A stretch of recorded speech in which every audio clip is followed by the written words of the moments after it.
babagsak ang kumpanya ni Monica nang dahil kay Meghan at Dara.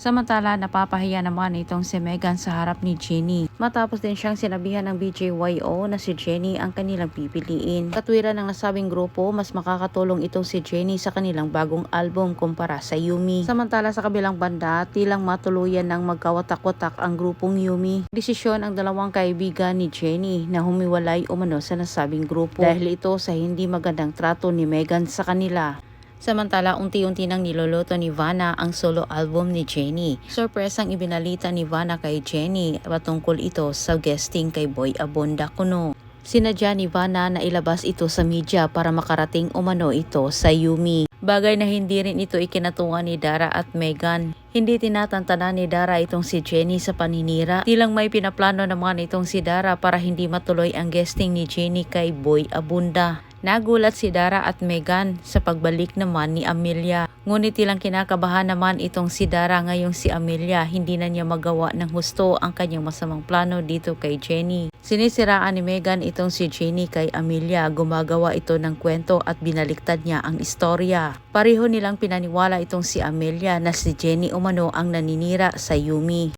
Nagpaawa effect naman itong si Meghan sa kanyang lola Amelia. Naniwala naman ang matanda kahit napasugod din ito sa tahanan nila ni Menchie. Kung nasurpresa man si Dara at Meghan sa pagbalik ni Amelia, gayon din itong si Menchie.